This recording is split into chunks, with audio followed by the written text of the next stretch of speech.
Welcome to the Everyone's a Critic movie review podcast. I'm your co-host, Bob Zerl. With me, as always, is professional film critic Sean Patrick. Visit us at ihatecritics.net, everyone's a critic podcast.com. We're on Facebook, Twitter, Instagram. Our handle's CriticsPod. You can listen to us on Apple Podcasts, Google Podcasts, Spotify, Stitcher, Alexa, all your podcatchers. Subscribe to the show, rate and review the show. We'll read your review on the air. And if you do give us a 5-star review, you're going to get a copy of I Spit on Your Grave, correct? That's right. Yeah. 3-disc 4K edition. Is that the one reviewed, that set, or is it a different one? No, this is a new one. This is brand new with 4K. This is the first time in 4K. Not that you need this movie in 4K. It'll still look like garbage in 4K, but it's garbage in 4K. So yeah, you don't. Yeah, you don't buy that movie for the look. No, you buy it as a conversation piece mostly. And 4K adds nothing to that. And this is really the best way to get it, because the only way you should ever get I Spit on Your Grave is free. I paid like $70 for that giant pack just for the Patreon. I think 1 year's worth of all our subscribers will pay for it eventually. That said, that was a lot of fun, that episode, so I highly recommend our Patreon. We just released the Nirvana episode that we did. Actually released it a couple weeks ago. We'll be releasing the Metallica one here in the next week or so, and we have more planned as well. If you enjoy just kind of casual conversation about, movies and music, that our Patreon's great for that. If you want to help support the podcast, patreon.com/criticspod is the best way to help us out. And then there's also our TeePublic page. If you go to ihatecritics.net and click on the TeePublic link, or go to TeePublic and search for CriticsPod, that helps us out as well if you want some of our merch. Jeff, I told Jeff to work on a Nicolas Cage t-shirt, and he posted something on his Instagram, and I said, Jeff, this is not what we want for this. It was a rat fucking Nicolas Cage. Yeah, despite all my rage, I'm still just a rat in a cage. Yeah, horrible. I said, go ahead. It was so quickly after our episode. I don't even think I'd released it yet, and I was like, holy shit, Sean must have gotten it quick. Totally random. No, it was totally random. Oh, it's just a coincidence he posted it? It was a total coincidence. No, I've been, every now and then, just the random thought of, the movie that's up on the screen last night in Soho, I was just thinking about, I remember Josh and I liking Baby Driver, but it's definitely a movie I can never go back and look at or watch because of Kevin Spacey. And I was just like, I wonder if that'd be good with Nicolas Cage in it. Just, and I'm trying to think of what would be a good shirt there. I don't know. There's got to be something. Oh my gosh, let's remake all of Kevin Spacey's movies in t-shirts with Nicolas Cage.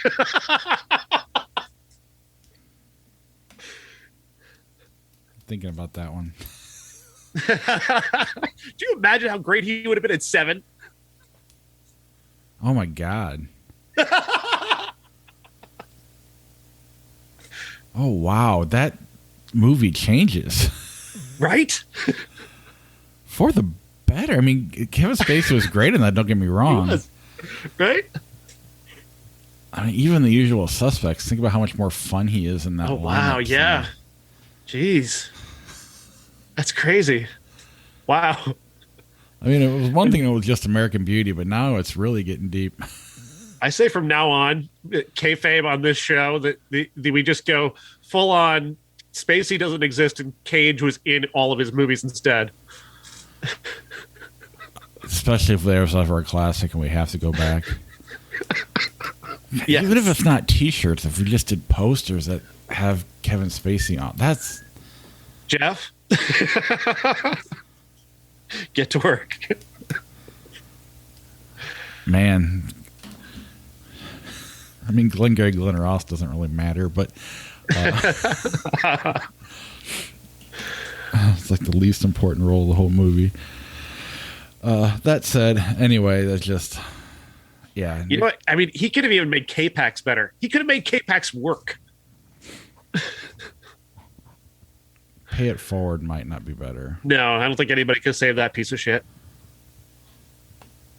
Yeah. But yeah, K-Pax would have been... K-Pax would actually be good. if Nicolas Cage was in it. Wow. Yeah. It was a joke when we said it a few weeks ago. Now it's like real. Anyway. Yeah. My biggest disappointment of the weekend, Last Night in Soho, only because I couldn't see it. Good. Yeah, because I loved this fucking movie. I tried so hard. Every time I was going to go see it, something popped up, and my wife was like, could you go later? And I was like, sure. And then I'd go look at later, and the time didn't work out. So I'm really bummed about this. I want to see it so bad. Edgar Wright, this looks amazing. It sounds like it's amazing. Everybody seems to be loving it. Tell me about Last Night in Soho. Yeah, Last Night in Soho stars Thomasin McKenzie as a woman who gets into college. She's going to study fashion in London. She's moving from outskirts of London to London for the first time. She's going to see it for the first time, and it's all very exciting. She loves the 1960s. Like, her head is always thinking about the 1960s. She loves the music. She loves the fashion. It's influenced her fashion, so she's going to use that as inspiration for college. But she's also got a secret that she's carrying with her related to her mother and her mother's death. And this is something that is kind of made her grandmother especially very concerned about her making such a big move. It's going to be very taxing on her emotionally. Nevertheless, she does make the move, and once she arrives at college, things are tough. Her roommate is just an awful human being, so she almost immediately moves out on her own and finds this apartment in this part of Soho that is very old. It's dates back to the 1960s, to the point where her apartment even doesn't seem like it's been touched since the 60s. Like, it's that kind of aesthetic, and she loves it. This is perfect for her. Except the first night she falls asleep, she has this dream where she becomes Anya Taylor-Joy and follows her into this nightclub, and she is swanning around this nightclub in this beautiful dress, and she's just having this amazing night where she meets Matt Smith, and they begin a romance, and it seems like it's just this really lovely story, and she cannot wait to go back to bed the next night and have this dream again, and she does. But things start seeping in slowly but surely, little details about how, as exciting as this is, the life that Anya Taylor-Joy's character goes on to live isn't particularly exciting.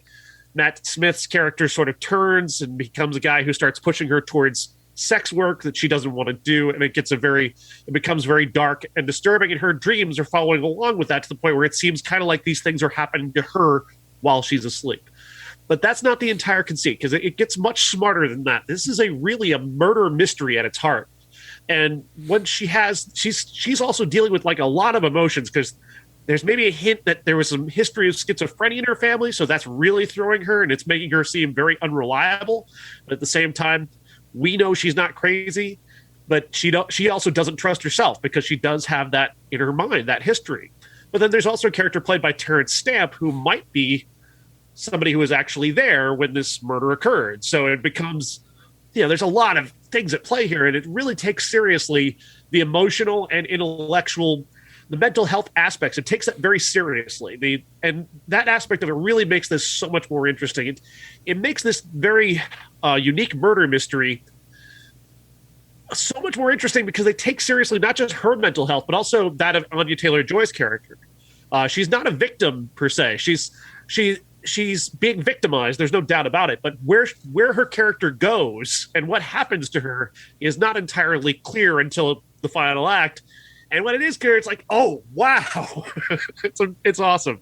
On top of which, there's a character in the movie played by Diana Rigg, who's a famous 60s TV star. And the way that they use her in this movie is amazing. And I like this movie so much. I just thought it was so incredibly smart. I'm shocked there are so many negative reviews of this. I thought it was amazing. Well, there's a lot. I've only seen positive, so I'm shocked to hear that. I just don't. I heard 73% on Rotten Tomatoes. Oh, yeah, a movie like you would think would be more like in the 90s. Mm-hmm. Yeah, that's not. I'm surprised at that too. Is it from critics, or are you talking about the fan part? I thought it was the critics, but I'm not. I could be wrong. That number could be completely wrong. I have not looked at it since Thursday. Oh, yeah, it looks so fantastic, and even like I don't think either one of us are the biggest Edgar Wright fans compared to. I mean, because he has a huge fan base. I appreciate everything he's done, even the stuff I'm not a fan of. I'm just not Like Shaun of the Dead, I get it. Yeah, I'm just not into it. I'm not into it either. There's nothing. The whole Cornetto trilogy doesn't like. I'm not a big fan of Hot Fuzz. Right. But he has just such complete control over this. This is a masterful piece of direction. It's so stylish, and it takes its premise seriously, but it allows for these characters to have a lot of fun. Thomasin McKenzie's in such a hard spot here for such a young actress because she's competing with all of this really, like Anya Taylor-Joy is a big, broad personality. Matt Smith gets to be a big, broad personality. Everybody around her gets to be big and broad, and she's got to shoulder the entire, a lot of the real dramatic weight here and still try and create a very interesting character and especially a very sympathetic character. And she pulls that off incredibly. Yeah, I absolutely can't wait to see it. It just looks phenomenal. I mean, what I was going to get to with, even though I'm not as big a fan as everybody else, it's not because of him. It's just I'm not into certain I'm not into that whole style of, the Shaun of the Dead movies. I liked Baby Driver, but I get why people didn't. And obviously, I think everybody likes Scott Pilgrim versus the World. Yeah, that's a great movie. But is this, one of the best of the year? Like top? It's 10? in my top 10 for sure. Absolutely, I love this. I can't wait to see it. And I tried so hard. Like I was gonna go after 10 o'clock last night, but I told you my wife was going through, and it was worse last night. So I was like, I just can't do it. She said I could, but I don't know. It's just. Basically, I would have had to go at 10:30 at night in order to see this movie. And I just couldn't make it work. I really wanted to, though, and I can't wait. I might even go see it on my own eventually here. So I apologize, listeners, for not being able to participate, but it just looks so good. Anything you could compare it to? Not really. Like this is because this is a murder mystery, and the way he's updated the genre in such a unique way, and really given these characters a new kind of life within the idea of a murder mystery is just it's hard to really compare it to anything else. Right, especially when you work in dreams and the tagline of murder in the past, a mystery in the future. I don't know what that means, but I'm sure it makes sense once you've seen the movie. Very true. And don't spend a lot of time trying to, how is she able to do this? That's not important. That aspect is not important. Focus on the style and the pace and the excitement and the romance of these characters that turns into this, that begins to curdle and turn dark and mysterious, and it gets kind of scary. There are horror elements in the end that are really exciting and really give the movie just this whole other edge in the final act. It's really so good. That's pretty awesome. I mean, Knives Out was able to kind of reinvent the genre a couple of years ago, so that's awesome that, again, murder mysteries are becoming fresh again. That's pretty cool. It's nice. Anything else on Last Night in Soho? Sorry, I can't make the conversation incredible. Better. It's incredible, and I want everybody to go see it. I definitely will. Anya Taylor-Joy for Best Supporting Actress. Really, that good? That good. Wow, that's awesome. I did see this one, Antlers. Now, the reason I saw this, it wasn't like I could choose one or the other. Last Night in Soho wasn't until 10:30 that night, and this was at 9. So I didn't have a choice. This was the only one available in the time slot I could go see. So I did not choose this over Last Night in Soho. It just was available, and last night was not. So Antlers. Antlers, directed by Scott Cooper, starring Kerry Russell and Jesse Plemons. Kerry Russell is a troubled woman who moves back to her hometown to live with her brother, played by Jesse Plemons, and continue her career as a teacher. And she's also she might be recovering alcoholic. We get kind of that impression. And among many other traumas from her past that will be visited upon throughout the story. She takes an immediate interest in this one student, Lucas, who is definitely troubled. He's got a lot of darkness around his eyes. He looks familiar to her, and as somebody who survived a lot of traumas in her childhood, it makes sense that she would be drawn to this kid because he's clearly being traumatized. That said, she's also kind of one of those overly involved teachers who kind of goes that step beyond what teachers normally do, and when it comes to students like this. And she's right to be, concerned because he's got something pretty serious going on. His dad is a meth maker, a well-known meth dealer in town, and he's not gone missing per se, I don't quite know how to say it without spoiling anything. But he has an encounter with what they call a Wendigo, and that leads to something else where he's locked up in their house and his son is taking care of him, but also taking care of his little brother, who's also perhaps infected by something. There are two different movies here, and that's my problem, is that there's one movie that's a monster horror movie, and there's another movie about, very serious ideas about trauma and the past, and trying not to inflict yourself on somebody with your trauma, but also trying to care for other people with trauma and recognizing trauma. But there's also elements of, economic strife. Like this town, Scott Cooper is incredible at capturing American decay and the economic strife, like, just empty buildings. And you can sense this is an area that he chose specifically because there are so many empty factories and the way this has been ravaged economically. And of course you see the line, just little visual touches, lines outside the place where people go to get a job or to pick up their check for that month. Of course you get the meth thing. And I can see where he's trying to use drugs and what happens to people on drugs to comment on the monster story, like how somebody you know and love takes drugs and they become somebody you don't recognize. I get it. It doesn't work. It's too on the nose for me. And so not everything works. Like, he's a great director. He can make a great monster movie. He can make a great movie about economic strife and, childhood trauma.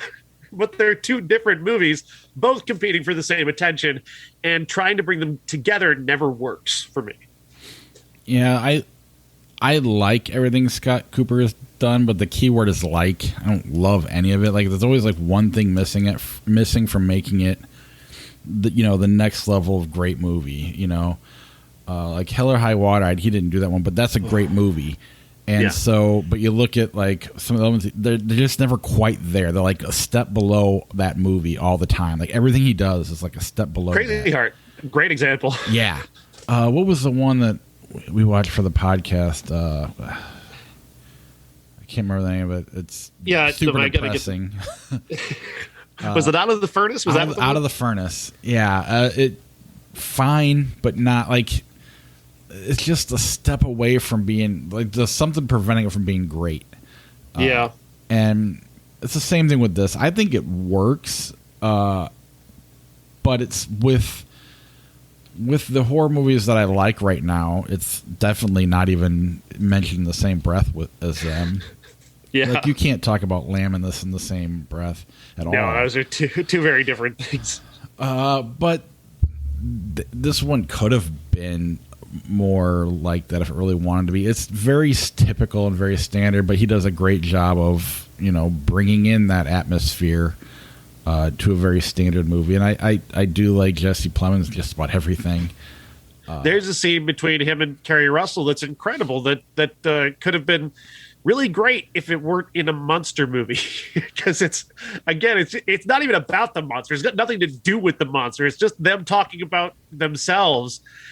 And it ends on this note of him talking about their father, and he just says, "You don't know what he did to me because you were gone." And it's like, boom, like the twin traumas of that moment are just beautifully rendered. But there's also a monster running around eating children. So I mean, it's like, well, and here's why it works, but also why you say it doesn't work.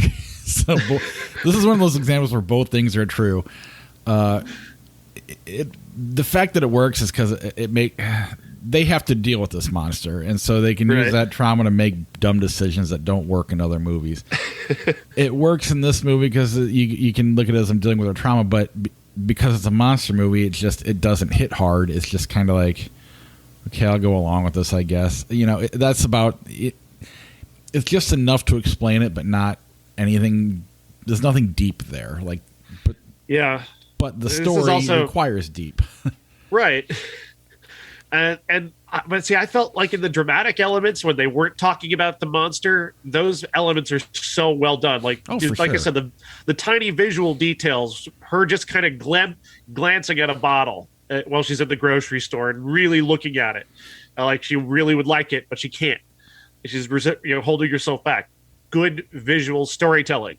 The line outside of the unemployment office. Again, it's a visual detail never commented upon, but it's an important part of setting the scene of where we are. The cinematography is incredible. He captures this gray, this form of gray dankness that makes this town feel as if it is rotting. It's been here just rotting and everything's just rusting and graying away. It's being grinded down by time, and that's fucking amazing the way he does that. It's just the monster thing. Like, it could be a very obvious metaphor for drug abuse. It can be, you can use it very obviously. It's a Native American legend, the Wendigo, about a monster that takes over a person, and it makes them so intensely hungry and greedy that they just take and eat everything. And that's a pretty good metaphor for a lot of different things. But it's also a very broad metaphor that you really, if you're going to use it, you need to be less broad. Yeah, and I'll be honest, I wasn't even putting the metaphor on anything because it was still late at night and I wasn't paying that close attention. I mean, it makes sense.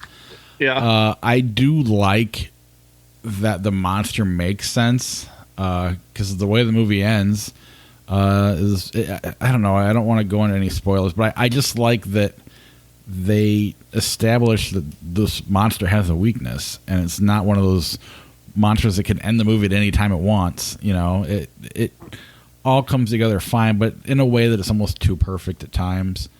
Right, but also that ending doesn't work at all. Well, the ending is the final moment does not work at all for me. It totally ruins any of the other metaphors of the movie.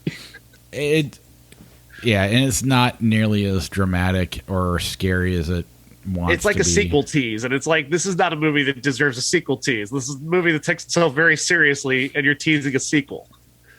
Yeah, and even if you're not teasing a sequel, it's just supposed to be a depressing. All this work you do, and then this is what happens. Yeah. You can do that too, but again, it doesn't hit as hard as. None of it hits as hard as it could. But I don't know. You have to totally deconstruct this movie and basically make a whole new movie to the point where you possibly take the monster out. You almost could. I mean, in order to make it hit as hard as they want. Yeah, like I was saying, there are two really good movies here. He could make a really great monster movie, like what he does with Amy Madigan's character. Oh yeah, that was awesome. That was awesome. The scene at the end, one of the most effective jump scares I've ever been a part. I'm not gonna call it the best because I'm sure there are better, but it was very effective. I felt like it came from behind me. That's how good it was. That ending should have hit a lot harder with what she had to do. That should have hit a lot harder than it did. But you knew damn well it was coming way before it did. And again, I like it. I don't love it. It's fine. I liked how it just, everything was right. It just, something keeping it from being really good. Yeah, it's just, I'm disappointed because there is so much good here that they're two really good movies, and they're stuck in this one movie trying to get out and go do their own thing. Right. But I do think that they meld together fine. At the end, because you're right, they're going side by side the whole time, and they need one for the other to work, but it's still not a powerful enough combo to make it great. I think all it does is just kind of explain why it allows for why she would go chase after this monster. That's the only thing it allows for, and that's kind of a weak. There's a lot of work to get to that point. Yeah.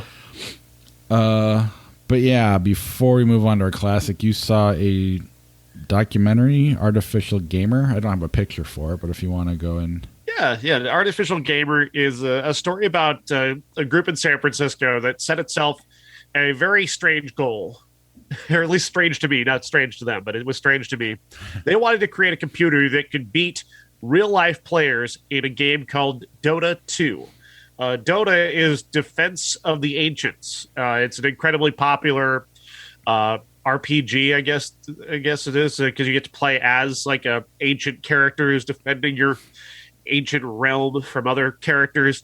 It's got a lot of complexities to it, and to create a piece of artificial intelligence that could compete in this game, you have to teach this particular computer program a lot of stuff and get it to do a lot of its own thinking that artificial intelligence, this kind of thinking and this kind of complexity that artificial intelligence has probably never done before. They go through the history of what artificial intelligence has done. Like, artificial intelligence has beaten the chess player. It's beaten the world's greatest checkers player. It beat the greatest Go player of all time. So those are historically like really interesting, but this is the first time they've taken on a game that is this level of complexity. On top of which, they also take you inside they're very unique. Did you know that there are people who make multiple millions of dollars competing in Dota tournaments? I knew there were gamers that made millions of dollars, but not specifically what games.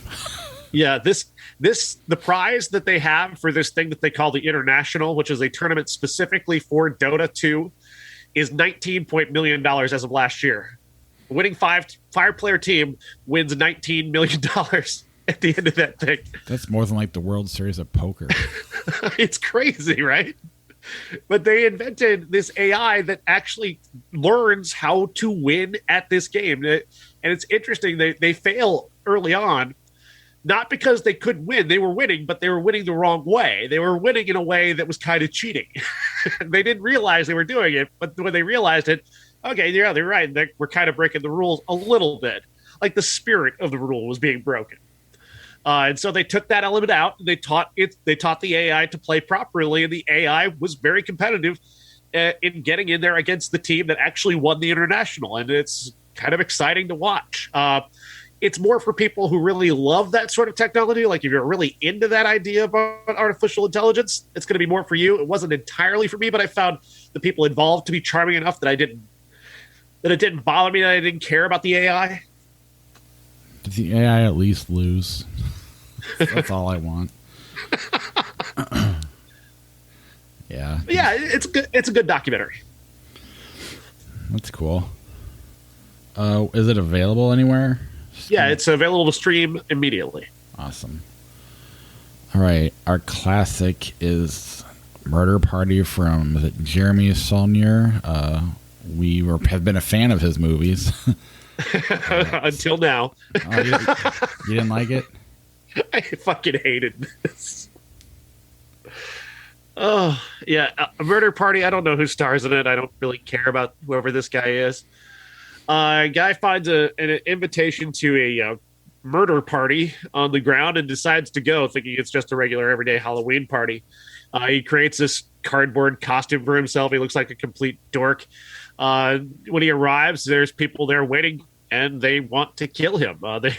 They were just waiting for somebody to find that and show up at this party, and so he does. And they sit him down, and they start talking about the various ways that they're going to murder him. And then one of them, gets themselves killed so stupidly, and then just stupid shit on top of stupid shit on top of stupid shit.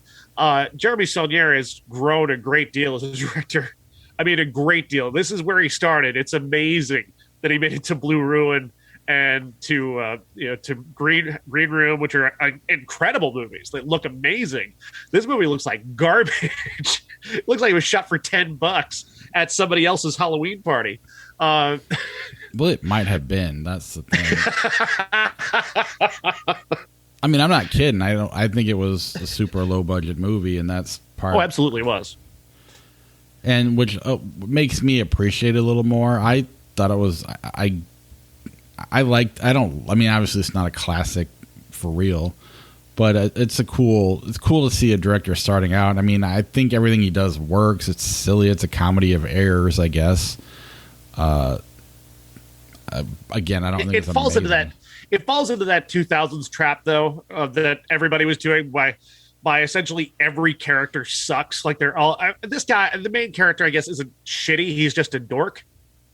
But everybody else in the movie is really super shitty, and it wasn't fun watching them do what they did. Which I kind of thought it was intended to be fun. Like, I think they were trying to make it seem like they were having fun, and I didn't have any of that fun. Yeah, I mean, the main character, the guy in the cardboard, he's a dork, I guess, but he's still, you're still rooting for him, I suppose.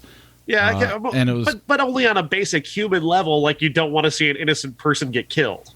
Yeah, but that's just about every horror movie, even the ones that before the 2000s. There are many horror movies where they create characters who are. But this is a low budget slasher movie, more or less.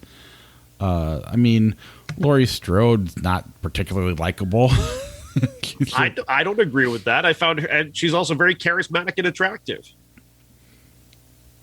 Okay, that would be the close, but you look at the Friday the 13th.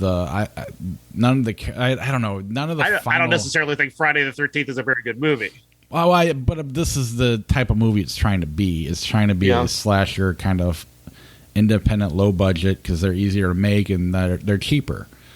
So I think for what he was going for, I think it works. I don't think it's fair to throw it in the every character sucks because I don't think the main character is a bad guy, and that's usually what.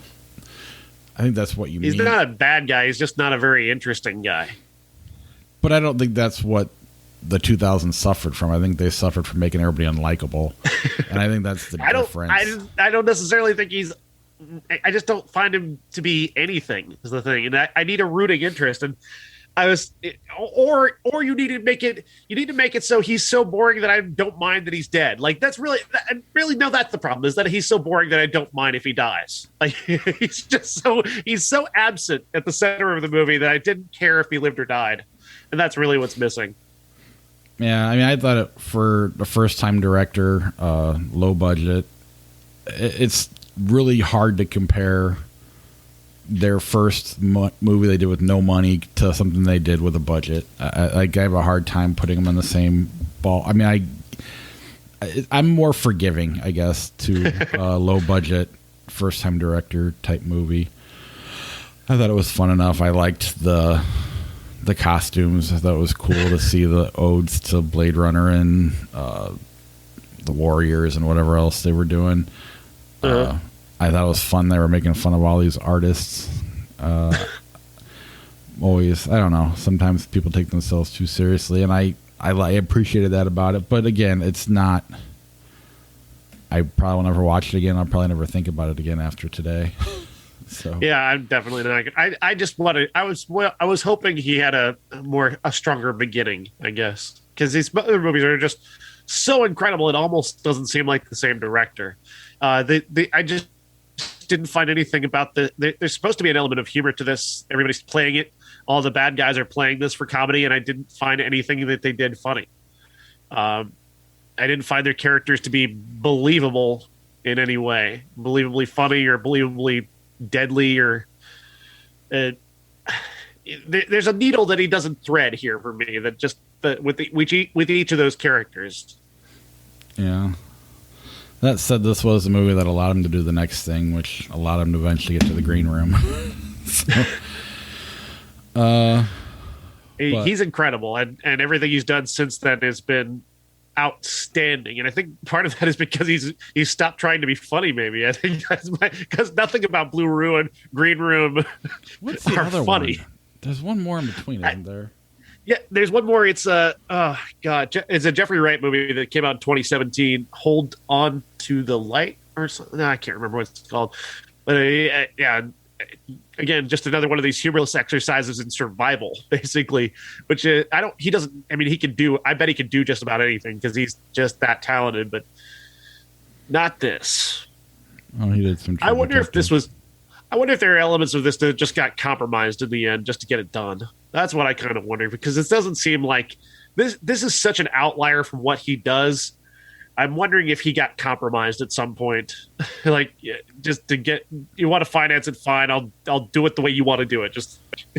Well, I don't even think he got like real financing. I think it was super independent. So there's definitely, I don't know. It exists though. Again, probably won't think about it ever again. I had such high hopes for this. I'm sure that's probably hurting as well. Well, I definitely. My brother saw this before Blue Ruin or Green Room, or even. I mean, he saw it when it came out, and he loved it. And so I don't know if that matters too. Not knowing what he's done after this, it's not always fair to seeing where he started. But we'll never be able to truly experience that. So yeah. Let's move on. Speaking of things that were hyped up big time for me, I've just heard people talk about the People Under the Stairs all the time, about how it's one of the great horror movie classics that's forgotten about, and Wes Craven directed it and Stephen King wrote it. So it turned 30, and I was like, why don't we just watch this? We don't have much going on this episode. And this was like a made-for-TV movie, and maybe it was. It says rated R, so I don't know. This didn't play well. Again, Goodfellas existed, Silence of the Lambs existed. Why is this? Maybe this was like 83. I'd feel differently. I don't know. I think, there's. I just like the idea of this movie. Yeah. I find just the pitch notion of this being very entertaining. Somebody said to an executive, "Here's what I got for you. I've got Goonies meets The Hills Have Eyes. We've got cannibal children, incest. We've got gimp suits." But isn't this a Stephen King book? So we don't even get the fun of the pitch. Right, exactly. This is just going to Stephen King's head somewhere.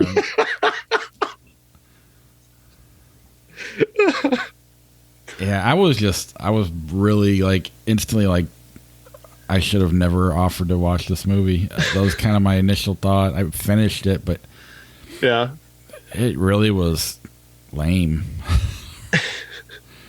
for lack of a better word. It's you can't cut corners if you're gonna go that crazy, and you're gonna offer up like, incest, cannibal children, and gimp suits. You can't hold back on that. Yeah. You can't then make a kids movie out of it. make you hate it for a different reason. If you're gonna make that, if you're gonna do Hills Have Eyes, do Hills Have Eyes, and make lose half your audience, because you're still losing us anyway. And maybe I don't know. Maybe most of the audience likes it. I really don't get it. It seems like somebody had like this really gross idea about child cannibals, and somebody goes, "Okay, but can you make that PG-13?" But even Goonies was a few years before this, so it's just like so much had advanced between like 88 and 91. Again, Sounds of the Lambs existed, Goodfellas. Things started to change, and yeah, I don't. And even Stephen King, as much as he's like the godfather of horror or whatever, when you read his books, there's elements of greatness there, but there's always a turn that's just like, really? What the fuck are you going there for? Yeah, no, it is a great example of that. Absolutely. There's a moment in that movie that I still can't believe. I mean, when they run the train on her. The kid. Well, yeah. You want to put it like that? Yeah. I don't know how else to put it. How else do you put it? I want to dismiss it, so that's kind of why I want to say it like that. I don't even want to. Like, I'm glad it's not in any of the movies. Right. Because you'd go to jail putting that on screen. But even Pet Sematary, I read that going into this new one, and I was just like, holy shit, this is amazing. And then he has to find a way to end it, and he just totally takes the train off the tracks, which then allows the movie has to focus on that, and it's just a disaster. And the movies are even worse, but it's just like you're literally flirting with a masterpiece in terms of horror, and all of a sudden it's just turns into, I don't know, over the top bullshit. But you know what they say. Cocaine's a hell of a drug. Yeah, but I mean, even like looking at the Kevin Smith movies, and maybe we're just too big of fans, but and it was pot, not cocaine, but he was doing things that at least were out there and never really thought about them before, but for whatever reason they were entertaining, and I guess it was played for comedy too. That might help. Yeah. But I don't. And what is the fucking tone of this movie? What are they going for? I mean, you were perfect in your description. I don't know if they're going for that, but Goonies meets Hills Have Eyes is as spot on as it gets. But I shouldn't come away from this movie with that, should I? That can't be what they intended. It's not what they were intending. There's definitely a Goonies vibe to this movie. There is. There so is. And there's cannibals. And there's cannibals, cannibal children, and incest. Yeah. And a gimp suit. Yep. And a brother who calls his sister wife mommy. That was weird too. Yeah. I know why they included that guy's played Reagan before in parodies, so I mean I'm thinking that's kind of why they had him saying mommy. Jesus.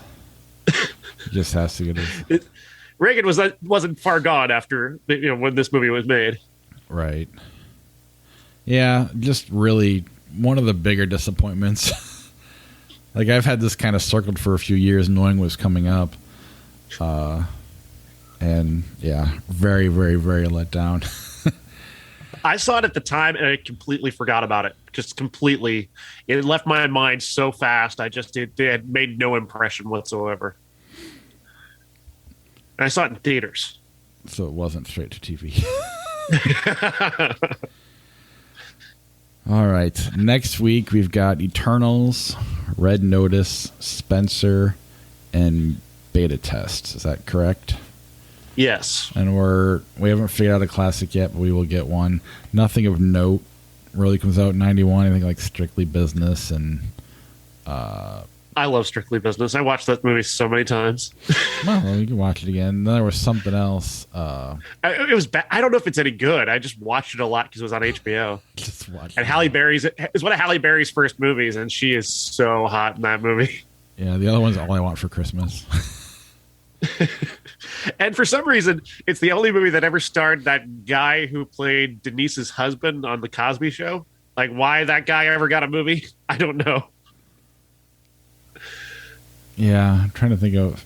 I mean, like you said, he's Denise's husband on The Cosby Show, so I don't even know his name. Right. It's not like he's a main person on that show. No, he completely disappeared after this. He just completely disappeared from the world. And Tommy Davidson. Tommy Davidson's also in it. Yes. Let's see here. I can pull up some flick chart real quick. We can do some of that. Where am I at here? Safari. And all right. Black Sheep or Paths of Glory? Paths of Glory, obviously.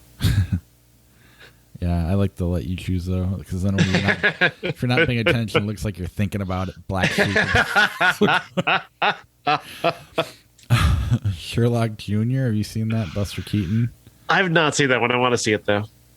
All right, American Psycho. Mr. Smith Goes to Washington. Mr. Smith Goes to Washington. Yeah, American Psycho is a movie I want to like. I mean, I guess I like it, but I want to like it more, but I don't totally get it. Rogue One, Trespass. It's Rogue One for me. That's fine. I didn't hate Rogue One. I just didn't like Trespass very much. I get less excited about Rogue One the more I spend time on it. I had a problem with the ending. I didn't think Darth Vader was consistent, but that's just me. Josh disagreed. True Lies, 22 Jump Street. 22 Jump Street. I just love those guys. That movie consistently finds stupid things to be funny about. Oh, absolutely. And True Lies is one of those movies where I thought was awesome. And then when I saw it again as an adult, I was just like, oh my God. This is awful. Like, I thought Tom Arnold was the funniest thing in the history of comedy when I saw that movie the first time. When I went back, I'm like, none of these jokes land. This is terrible. Speaking of movies that don't hold up, The Outsiders or Forrest Gump, and I meant this mainly aimed at Forrest Gump. Yeah, it's The Outsiders for me. I hate Forrest Gump so much. Yeah, that was my crash. Not that I loved Forrest Gump to begin with, but right when we watched that as a classic, that was just like, oh my God, nobody's seeing this. What? It's like They Live. Take the glasses off.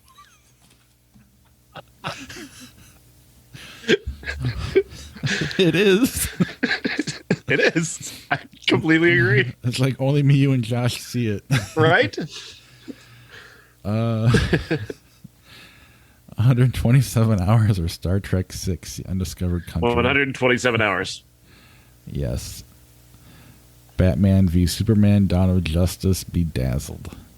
Batman v Superman. Still like it. Absolutely. Bloodsport, Harry Potter and the Deathly Hallows. It's Harry Potter for me. You can pick Bloodsport if you want. That's fine. If I was like invested in Bloodsport, I'd go with it. It's not worth ruining your pick. Oh. Jesus fucking Christ. This is like the perfect combination. The Devil's Rejects or the Ten Commandments? Oh yeah, we were going to do our top 5 horror movies. Oh yeah, we forgot. We have plenty of time. Let's do that. Yeah, do you have yours ready to go, or I can have it ready to go. Yeah, mine has changed a lot. That's for sure. There's way too many new movies. It's just it's Ari Aster's fault. He's ruined my life. Or saved it, however you want to look at it. I mean, and this podcast has changed it too. I mean, yeah. I think the only one that's still on it from before this podcast is the Devil's Rejects. Only because I'm not going to let go of that no matter what happens. So I there are a couple of things that used to be on this list or that are very close to being on this list. Like Carnival of Souls is a movie I still think is incredible. Us is recently, but I love Us more every day. Like I start to appreciate what that movie did. Get Out, I don't really see as much of a horror movie, but it's in the genre, I guess. So it's definitely up there. Martyrs, very close to my top 5. Very close. Happy Death Day, both of those movies I think are awesome. The combination of humor and horror in those two movies are just awesome. Really terrific director. House, the movie House we watched is I love that fucking movie. Houseu, so awesome. What a bold, ridiculous vision. But my top 5 starts with The Witch. Robert Eggers. That movie just is so bleak and mysterious, and it goes there. It goes to that place that horror movies aren't supposed to go, and he goes there right away. And I just and from there he just keeps spinning it into deeper, darker areas that it's incredible. You can plumb the depths of that movie for hours. Yeah, that's on my list as well, a little higher. And I'm probably forgetting something because I did this really quick. But, I mean, I'm not kidding. My favorite movie or horror movie coming into this podcast was The Devil's Rejects. I'm moving it to 5 now because we've arranged a bunch. And part of it is due to the fact that I feel like I'm always defending it. And I just feel like, I don't know, there's ownership to it that I feel like I have, and it's hard for me to let go of that. And I just really enjoyed it. I don't like the one before it. I don't really like the sequel. I really don't like a lot of... I feel like I have to defend Rob Zombie a lot, but I really am not a huge fan of the other movies that much. But for whatever reason, I really like this movie, and it is what it is. So I don't know. The Devil's Rejects is your number 5. Yes. My number 4 is The Mummy. Which is shocking, but this show changed the way I look at The Mummy. But I think Boris Karloff destroys Frankenstein, Dracula, the entire Universal thing. He's just so much better, and it's such a brilliantly psychological horror. He commands you with his eyes and his performance, and that's where he's bringing in these horror elements. He's creating tension just with his very personality, and that to me is just so impressive. It puts it on this list because he is just such a compelling presence. Yeah, all those movies are fun to go back and watch. I mean, I was really impressed with The Invisible Man, I think. That one was really cool. Yeah, I probably should. I don't know. I still lean to now in the 70s as my favorite eras of horror. But those I've definitely... I've learned to appreciate them, and but my lack of ownership of them, if that makes sense, is part of why. Absolutely. But The Witch, A movie a lot of horror fans hate because they're not real horror fans. And just proof A24 is just the best thing there is out there right now. Truly. 2 more A24 movies on my list. Hey, mine too. I wonder what they could be. Yeah. So your number 4 was The Witch. The Witch. I think we're going to have 4 of the same 5 movies on our list. I wouldn't be surprised. My number 3 is Hereditary. Ari Aster, and of course, just so beautiful. It's such a perfect movie. I almost downgrade it for being too perfect. I have to downgrade it somehow because Midsommar is so. We'll get to that, but yeah, Hereditary number 3. It's Hereditary for me too, and I mean, I like The Exorcist. Don't get me wrong. I know you're not as big a fan, but I like what it was at the time. But I don't know. Everything about this is better. All the movies that you compare this to, Rosemary's Baby, which was very good as well, but they're just, I don't know. There's just something better about Hereditary, and I love the fact that he wasn't afraid to lose half his audience. He didn't care, and in fact, he kind of found it funny, and that's as much as it bugged me when he lost people, because I'm like, you guys are stupid. I kind of appreciate that, the artistic vision and the stubbornness, and I thought it was earned. It's a movie I want to watch every year. I mean, I bought Cousin Jeff's design on a coffee cup, and I drink out of it frequently. I think you're right about the Too Perfect is probably why it's not. I don't know why. That's the only thing I can think of why I wouldn't hold it next to Midsommar, which 3 is pretty close to 1. So, my number 2, so Hereditary is your number 3 also. Yes. My number 2 is The Texas Chainsaw Massacre. My number 2 from director Tobe Hooper, who created this remarkable piece of work that it's really, whether it was intended or not, it is just the single most symbolic movie of the 1970s. It encapsulates everything that happened from the late 60s to the early 70s from where we were to where we were going, and in such a way that it's almost prophetic. The way you can look at this movie and see the change from a society that was welcoming of other people and open and optimistic to a society that's like me, the me generation. This is about me now. That change is encapsulated throughout Texas Chainsaw Massacre, and just the way that that this open society, this open, loving group of people go into this house expecting the world that they know, that the safety and the welcoming and the, hey, here's some food, come in and have dinner, spend the night if you need to. That society becomes a society where you walk into this house and somebody hits you over the fucking head and they end up fucking eating you to survive themselves.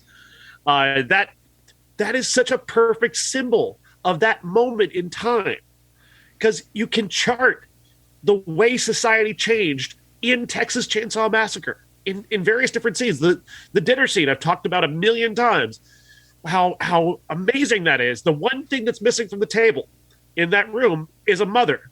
It's a woman. It's a female presence. And when they have her there, they do nothing but torment her for everything that's wrong in their lives, for everything that they feel they've missed out on by a woman stepping out of that home and going out to make a life of her own. I don't know if Tobe Hooper intended any of this, but even if he didn't, it's there, and it's fucking brilliant.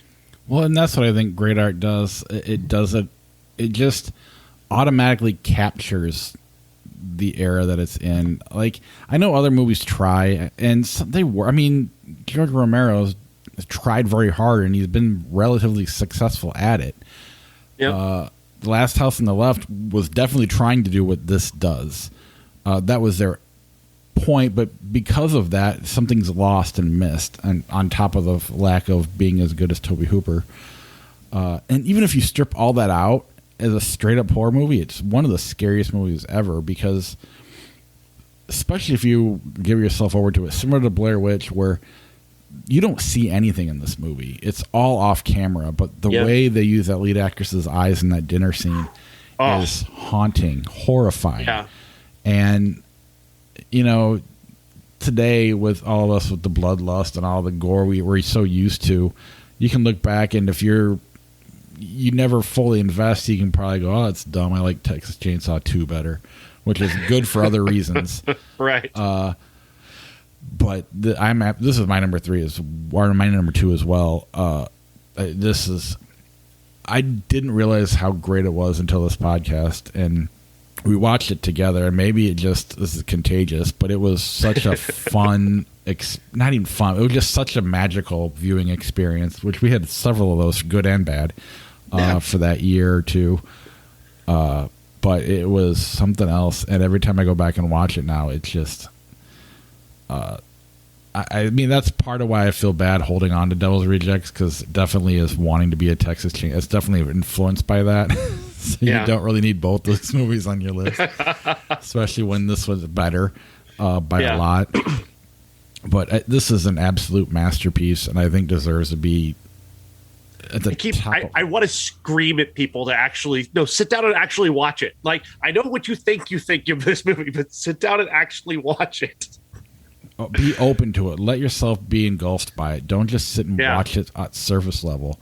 Even though at surface level it works as a straight up horror movie, this movie is so well made, and not only is it one of the best horror movies, it's one of the best movies ever made, and that's what's... I mean, the 60s ends, right? And with all that blood, we're talking about Altamont, Vietnam, Ohio, like all Kent State, all that stuff that happened. And the perfect symbol of that, a woman covered in blood fleeing for her life into a brand new future that is self-focused and survival-focused.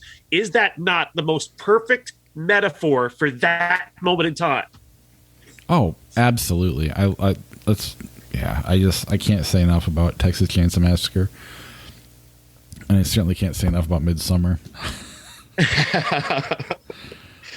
Midsommar is a horror movie, but for me, it's almost like a feeling that I can't describe. It is because it was just it's being drunk. It's being just completely a movie that enters your blood system, like it takes over your mind, and lingers. And terrifies you and fascinates you at every moment, visually and storytelling wise. It engulfs you. You're inside this movie, and it's inside your head, and it's doing things to you. It's changing you while you're watching it. I felt that. I walked out of that movie mumbling to myself about the ending, and I put a picture. I posted my top 5 online, and you can find it. I'll post it to the Facebook page as well. And I posted the image of Florence Pugh at the end with that smile on her face. And I put the caption, when you find out why she's smiling, it chills you to your core. And it absolutely does. And it's just the look on her face. It's so perfect. She will forever have a soft spot in my heart for every movie she does going forward. It could be, she could go on to be total shit from here on. I mean, if she wants to be Jennifer Aniston or whatever, I'm still going to... There's part of me that's going to take her super seriously from here on out. And I mean, that year was fantastic alone for her, where she played Paige, and then The Women was she was amazing in that. And it's cool to see her having a kind of get into the box office thing, but I mean, it'll be impossible for any of them to top this. I think I don't know how you do. And it was one cool thing too is we had very similar experiences, very separate. And we did communicate, but it was definitely, we weren't together on this one. We went separate, and I totally felt everything you were saying. It was just weird. And then I mentioned something, and you listened to that, and you're like, oh my God, I hear it too. And it was just kind of... And then even had Josh come on board later on, and he echoed the sentiments, but he didn't get to experience what we did. Jeff did. Cousin Jeff, he popped on for a great bonus episode that we did on this movie is going to stay around forever with us. I can't wait Honestly, to see what he does next. Because I'm somebody who thinks about my favorite movie of all time. I think about it a lot. I spend a lot of time making justifications about what goes where, and I'm still kind of with The Big Lebowski because I love that movie and it means a lot to me. But man, this movie is so good. I kind of want to make Midsummer my favorite movie of all time. That's how good this movie is.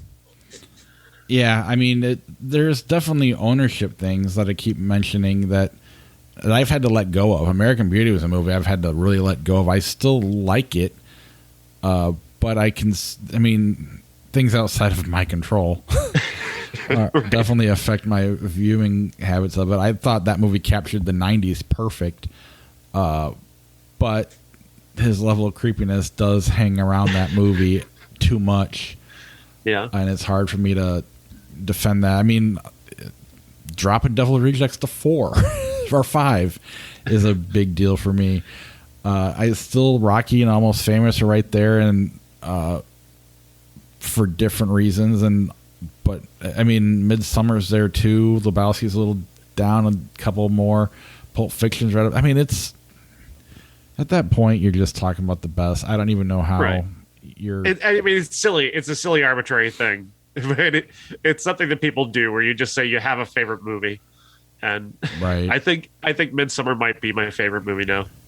And just for simple conversation pieces, it's easy to say Rocky because then people are like, okay, and they leave you alone. Whereas Midsummer, you do have to kind of defend yourself. Well, or what is that? Right. Well, there's that too. Yes. And sometimes you just don't like talking to certain people about movies. It's easy to get them to shut up with Rocky or The Big Lebowski for that matter, or Pulp Fiction, or things that don't take a lot of explanation. Yeah. So to end the show, Devil's Rejects or 10 Commandments? Devil's Rejects. It's shorter. Holy fuck! The 10 Commandments is like 2 years long. No shit. Oh, yeah. Anytime we can talk Midsummer and Texas Chainsaw Massacre for that. Yeah. 2 movies are going to pop up anytime we do lists. Horror or best.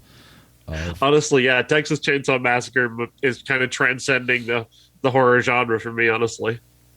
And Hereditary hangs out in that too, which is... I have to, in my mind, denigrate Hereditary somehow just to keep it away from the conversation. Yeah. I'm so curious what Ari Aster does next. I can't wait. I have no idea what it's going to be, but it's just going to. I just have I don't know if you can live up to the hype at this point. Yeah, but it's my fault. My fault entirely. I think these 2 movies. How somebody makes 2 movies that are this incredible? How do you follow that? You need to make like a Benjamin Button and then get where it's good. You know it's good. It gets you nominated for an Oscar, but everybody's like, it's not. It's not Gone Girl. He's gonna make a D4 The Mighty Ducks. You don't do that.